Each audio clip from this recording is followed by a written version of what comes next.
À quinta-feira na Marcoense FM, entre as 10 e as 11 horas. O meu Marco, a minha, a sua, a nossa voz. O meu Marco, porque conhecer a nossa terra é amá-la mais. Bem-vindos ao meu Marco, como acontece às quintas-feiras, entre as 10 e as 11, com reposição entre as 19 e as 20. O tema de hoje é o Centro da Memória. A Câmara Municipal de Mar Canaveses criou em março deste ano uma valência no emergente Centro Cultural, o Centro da Memória. O objetivo deste Centro da Memória é demonstrar aos marcoenses, e não só, pequenos retalhos da história do concelho, das freguesias, divulgando monumentos, acontecimentos e personalidades que fizeram parte da história do Marco de Canaveses. A divulgação desta informação tem surgido principalmente através das redes sociais, com vídeos, fotografias e textos, mas há também outras iniciativas como exposições, conferências, entre outras atividades. Hoje temos connosco Licínio Soares, historiador que tem trabalhado neste projeto do município, para também, através da Rádio Marcoense, divulgarmos um pouco desta história que, no futuro, é a história de todos os marcoenses. E começo por agradecer-te já ao Licínio Soares a sua disponibilidade para estar connosco, por vir aqui falar deste Centro da Memória. Antes de mais, bom dia, e começo então por perguntar, na prática, o que é este Centro da Memória e como é que funciona e que atividades acaba por desenvolver. Ora, bom dia. Também começo por cumprimentar a todos. Bom, perguntam-me o que é o Centro da Memória e quase que na introdução já disse tudo. Mas podemos dizer mais alguma coisa, naturalmente. Digamos que é um projeto que ainda estará numa fase embrionária, porque pronto, já tem 9 meses, mas estes caminhos fazem-se mesmo caminhando.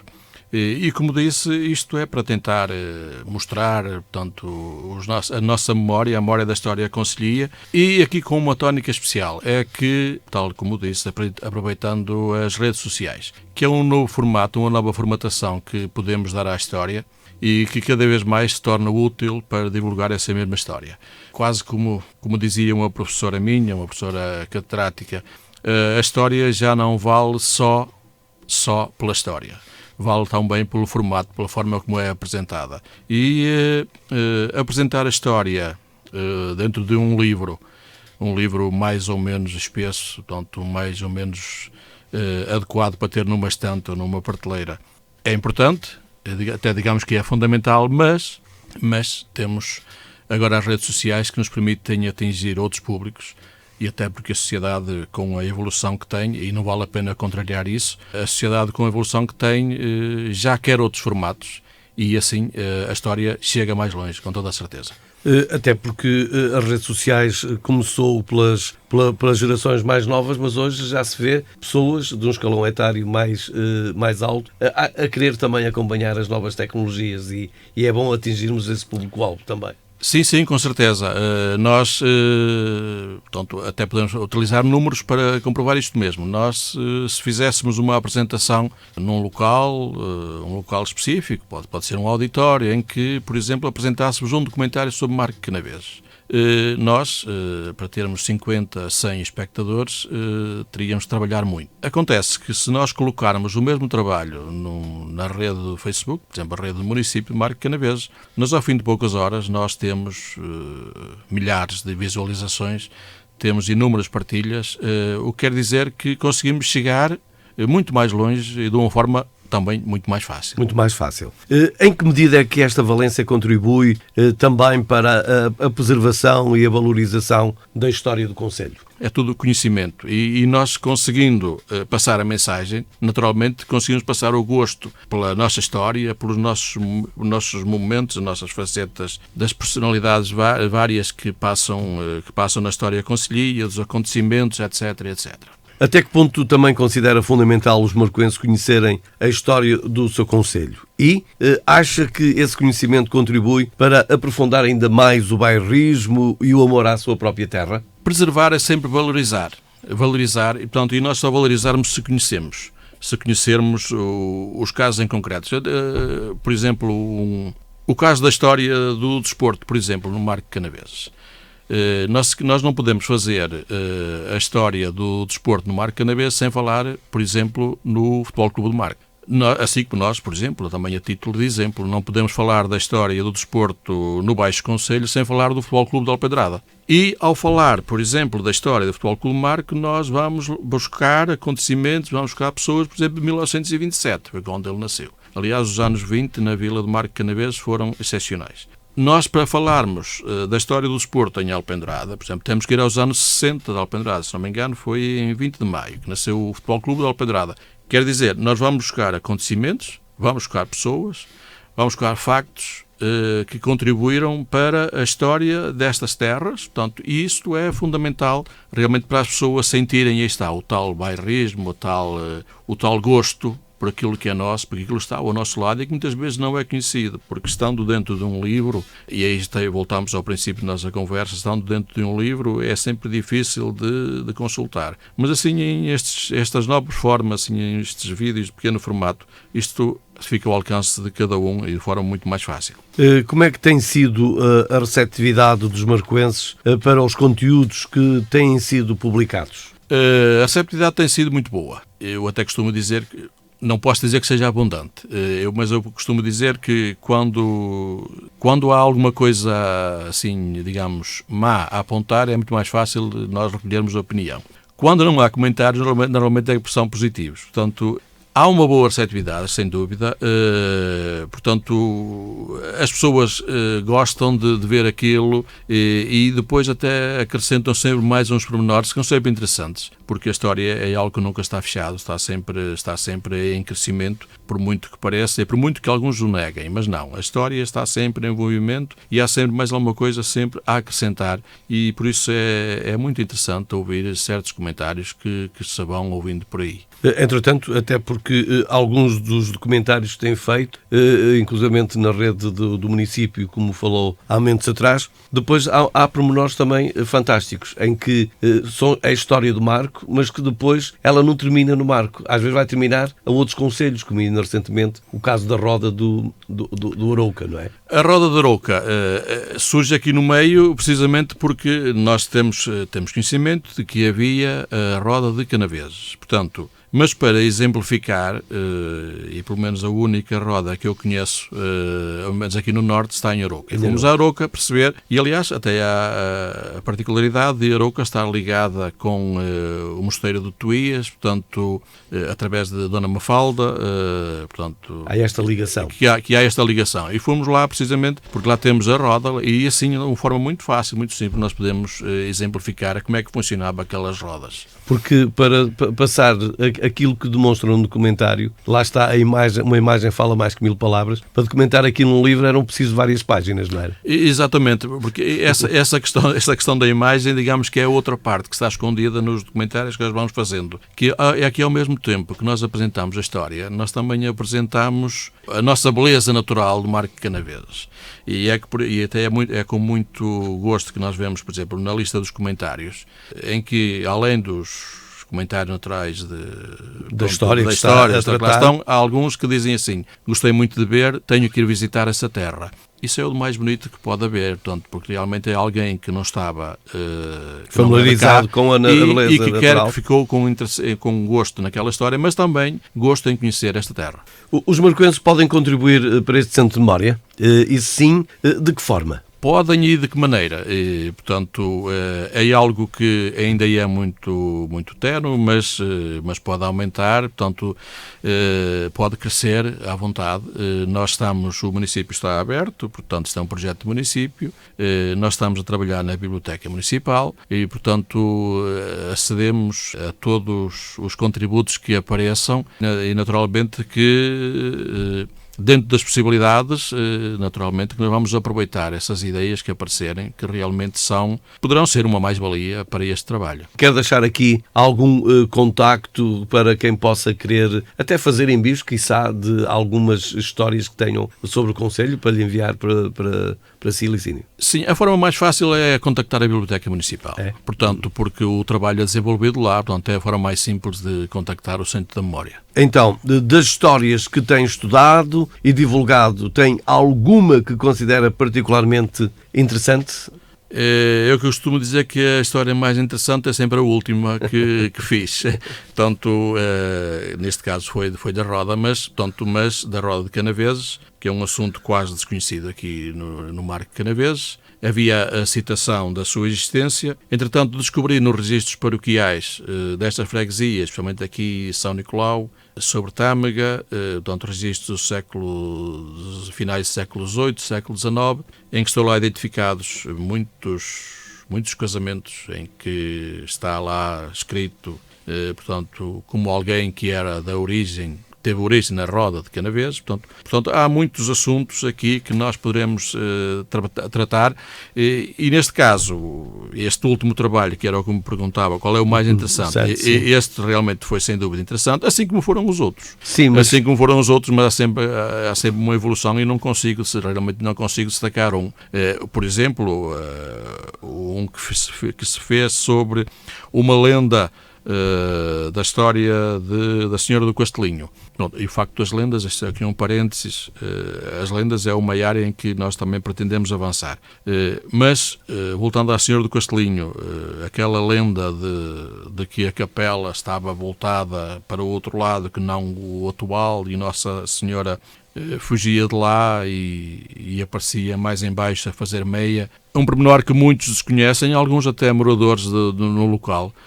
Mas são lendas. Eu ainda há dias falava com um padre e ele me dizia em todos os santuários há histórias desse tipo. Sim, mas as lendas são a história do povo, não é? O que é certo é que, passados estes anos todos, as lendas continuam a ser faladas. Sim, continuam a ser faladas precisamente, estamos aqui a falar de um projeto do Centro da Memória, e continuam a ser faladas porque precisamente já houve alguém que atrás também fez memória, também escreveu, e o que permitiu que essas histórias não se perdessem. Portanto, fez memória em livro e agora o que nós estamos a fazer é memória em vídeo. Portanto, é outra forma, algo que não existia no passado.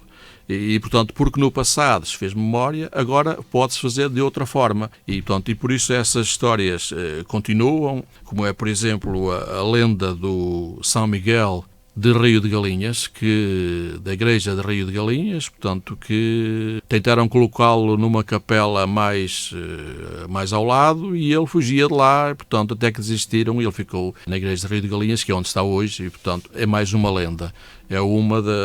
Já tenho uma coleção que tenho um número redondo de 50 lendas e contos do Marco Canaveses. Poderá ser um trabalho que poderá vir a ver a luz dentro em breve. Porque uma terra, um país, quanto mais história tiver, mais rico é. E uma terra só evolui se também tiver história, se tiver memória, não é? Exatamente. Isto vem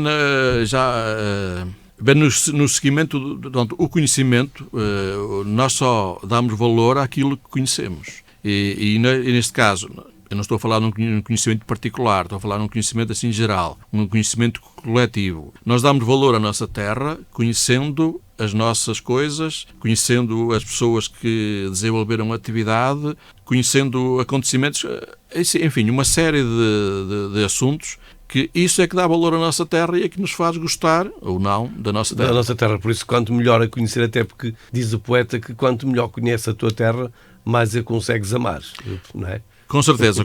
Bom, isto vem na linha daquilo que acabei de dizer, portanto, conhecendo, nós realmente conseguimos gostar mais. Entretanto, esta da Roda, particularmente, que estamos aqui a falar, quando descobriu a Roda, criou-se aqui também uma curiosidade grande, até pela expectativa, como foi dizendo há um bocadinho, de que muitos dos marcoenses certamente eram desconhecedores dessa história e que quanto mais desconhecem e depois acabam por querer conhecer, há esse trabalho também de tentar escolher esses temas de veras importantes? Sim, naturalmente, portanto, tal como disse há bocadinho, portanto, estamos a levantar a questão da Roda de Canaveses, precisamente porque alguém no passado também já fez memória sobre a Roda de Canaveses. Só que, entretanto, nas investigações que desenvolvi, portanto, apareceram mais elementos, especialmente nos registros paroquiais, que realmente fizeram com que olhasse para aquele assunto com outros olhos e, portanto, fizesse com que o mostrasse,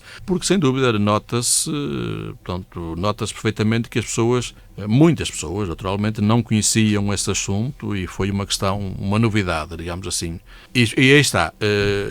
uma novidade que afinal de contas não é novidade nenhuma, porque já estava escrita, mas agora apareceu novidade porque ela chegou assim de uma forma fácil e apelativa, portanto, à mão ou ao telemóvel das pessoas, o que lhe deu outra vivacidade. Vivacidade.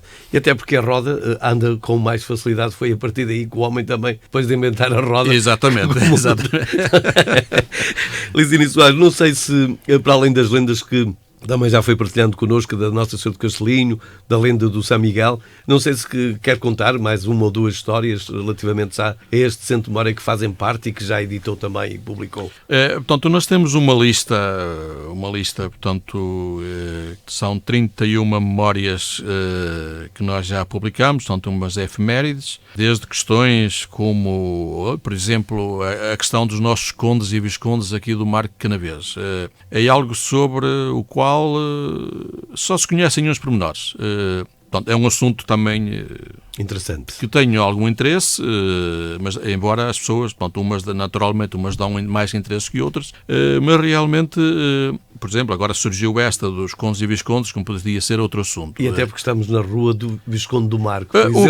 Quem era o Visconde do Marco? O Visconde do Marco, exatamente. O Visconde do Marco já agora era Carlos Alberto Soares Cardoso. E está. Isto não diz muito, mas podemos dizer que ele era funcionário de um banco, o Banco Berné, portanto, e depois uma série de pormenores que realmente nós poderíamos... Contar a história sobre os condes e viscondes que acabaram por fazer parte da história do Marco. Aí está. Um dos planos para o futuro é fazer uma exposição precisamente sobre isso, sobre os títulos nobiliárquicos aqui no Marco. Nós temos 9 ou 10 titulares, não temos muitos elementos. Nós, por exemplo, falámos aqui do Conde do Marco, como podíamos falar do Conde do Juncal, já agora, portanto, eu não sei se é muito conhecido este tema, o Conde do Juncal, portanto, que ele é extremamente famoso em Guimarães, por exemplo, como foi o Barão de Alpendrada, e falar, por exemplo, do Barão de Alpendrada é totalmente diferente de falar do Conde de Alpendrada. O Conde de Alpendrada era natural de Lamego e o Barão de Alpendrada era natural de Alpendrada, portanto... Já agora foi Presidente da Câmara Municipal do Porto, em 3 mandatos. São, assim, curiosidades. E temos o Conde de Aris, também, que foi Presidente da Câmara Municipal do Marco, portanto, que foi o grande homem da construção do edifício dos Passos do Concelho do Marco, portanto, em 1910. Portanto, uma série de elementos que nós... São uma série de curiosidades à volta deste título dos condes e viscondes. Que é sempre engraçado ficar a conhecer, não é, a história de cada um. Sim, e que já agora, uma vez que falamos nisso, isto de ser conde e visconde foi uma medida, ao fim e ao cabo, foi uma medida do governo para arranjar dinheiro. Portanto, era uma coisa extremamente interessante, porque estes títulos, a certa altura, isto foi depois de meados do século XIX, pronto, 1840, 1850, por aí fora, o país estava a caminhar para uma bancarrota, portanto, e então houve uma forma de conseguir algum dinheiro, digamos que a explicação oficial não era esta, mas nós sabemos que a coisa foi assim. E então puseram os títulos à venda e, portanto, e se o título de barão custava, imaginemos, brincando 100 mil reis. 100 mil reis, o custo do título de barão, um de conde já custava 500 mil reis, portanto, e o visconde ficava ali no meio da tabela. E depois, dependendo das possibilidades de cada um, e, portanto, e do interesse em ter um título nobiliárquico, que foi algo que tinha sido terminado uns tempos antes, isto veio tudo em torno da Revolução Francesa, depois, dependendo do interesse de cada um e das possibilidades, naturalmente, portanto, eles foram adquirindo títulos, como o Conde de Aris, que, por exemplo, o Conde de Aris primeiro foi Visconde e depois é que foi Conde mais tarde. Portanto, foi subindo de categoria. Foi juntando mais dinheiro. Exatamente. Até porque a freguesia de Aris, também na constituição do Conselho, nos tempos de outrora, foi muito importante, até porque a primeira cadeia que acabou por existir foi em Aris. Não foi exatamente assim, mas também não está longe. Portanto... Tem lá a Forca também, não é? Exatamente, mas nós aí temos que ir buscar a história do Conselho de Bem Viver. Que Bem Viver, portanto, hoje nós temos uma freguesia com esse nome, mas Bem Viver significava metade do que é hoje o Concelho de Marco Canavês. Portanto, desde aquela linha que vem do Rio Douro até Abessadas, Paredes Viadores, Manhoncelos, era tudo Conselho de Bem Viver. E, portanto, a sede do Conselho foi instalada em Sande. Aliás, e lá sim temos a primeira cadeia. Lá em Sande, na Quinta de Lamas. Aliás, tem lá a entrada da Quinta, tem um portal, tem um escudo imponente e mais adiante tem uma casa já muito quase em ruínas, onde era a cadeia. E, portanto, acontece que no século XIX, aí já, conforme estava a dizer, aí já por causa possivelmente da importância do lugar da Feira Nova, e nós temos que ver que a Feira Nova foi um grande centro do agora Marco Canaveses, especialmente por causa da feira. É uma feira que dentro de 3 anos fará 300 anos. Das mais antigas. Das mais antigas. Embora a mais antiga aqui é do Marco, mas também temos uma em Manhoncelos, que também essa ainda é a mais antiga, mas que existiu durante pouco tempo. E, portanto, então, no século XIX, essa a cadeia, ou melhor, todas as instâncias políticas do Conselho de Bem Viver é que foram transferidas para Aris, para a Feira Nova. Pronto, então foi isso. E, portanto, temos lá a cadeia, temos um tribunal, portanto, ainda temos lá o espaço de tribunal e a Câmara funcionava numa casa lá em cima, no lugar do Olival. Por isso, administrativamente, a Feira Nova foi de uma grande importância, capital para o Conselho hoje do Marco de Canaveses. Muito importante e provavelmente até, portanto, beneficiou muito a estar da presença desse conde, especialmente já na segunda metade do século XIX, portanto, a presença do conde de Aris, que lá vivia e que fez lá quase para mostrar o seu potencial, portanto, construiu lá aquela torre, certamente para fazer valer assim os valores antigos, a antiguidade. Portanto, a Feira Nova evoluiu muito com a presença desse conde, também por ser espaço de feira, e portanto, teve especial importância no Conselho de Marco Canaveses, isto que veio até ao século XX. Durante meados do século XX, aliás, foi uma das atividades do Centro da Memória que realizámos em junho, julho, foi debater o Marco Canaveses em meados do século XX, em que havia 3 grandes centros, que era aqui o Marco, a Livração e Feira Nova. Portanto, que eram os 3 grandes centros, curiosamente todos tinham feira. Portanto, os três pontos fundamentais para o desenvolvimento do Marco Canaveses. Exatamente. É claro que o Marco pertence aos maiores concelhos do nosso país, com 202 km² e todos eles repletos de muita história. Muita história, muita história. Aliás, nós na nossa planificação do Centro da Memória, até agora estivemos muito centrados aqui na sede do Conselho. Bom, já fomos a Vila Boa do Bispo com a lenda dos carros partidos, que é uma lenda também interessantíssima, mas estivemos aqui muito no centro do Concelho, especialmente na história da antiga Vila de Canaveses, e um dos projetos para o futuro realmente é avançar por cada uma das freguesias, porque se aqui há muita história, nas outras freguesias se calhar não temos mais, porque a história não se resume aqui ao centro, como é óbvio. Como é óbvio. Não sei se, para além do que descartou de uma exposição para o futuro, se quer desvendar mais alguma atividade que esteja já em projeto para desenvolver. Nós, neste momento, estamos com 2 projetos na mão, podem ser revelados. Portanto, um já está em edição, que é para trabalhar a história do Marco, aqui do Marco. Portanto, a tal pedra, a famosa pedra, o Marco, que dava nome ao lugar, que não se sabe bem onde é que ficava, nem qual era a sua função, mas o certo é que dava nome ao lugar, e havia ali o lugar do Marco, a Quinta do Marco, ao pé da estalagem. Portanto, esta é a próxima ação. E uma outra é que vamos trabalhar, outro assunto também, este bastante, ainda mais desconhecido, que é o tal Mosteiro de Tuías. Portanto, que o mosteiro que existiu, que não ficava longe da igreja que pertence à família de Sousa Guedes, não é? Não conheço os proprietários da Quinta. Da Quinta. Sim, então, nós sabemos, porque nós não sabemos exatamente onde é que ficava, sabemos que ficava naquela quinta e sabemos que ficava ao pé de um curso de água. Portanto, como há por lá um curso de água, portanto, a água, como hoje, naqueles tempos também era fundamental, embora lá hoje aquele espaço está tudo aproveitado para a produção de vinho.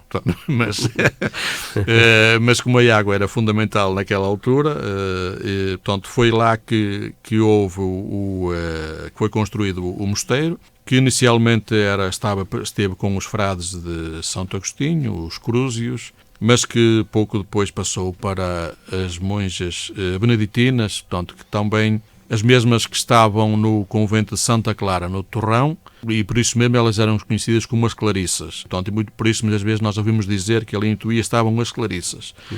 Eram monjas beneditinas, e o que sabemos é que em 1540, em conflito com o bispo, portanto, elas foram transferidas para o convento de São Bento da Ave Maria, portanto, que fica na cidade do Porto, onde temos agora a estação dos comboios de São Bento. Pois, muito bem. Naturalmente, o Licínio Soares deseja que este centro de memória, e está a fazer por isso, para que venha a ser um grande centro de memória, não é? Sim, naturalmente.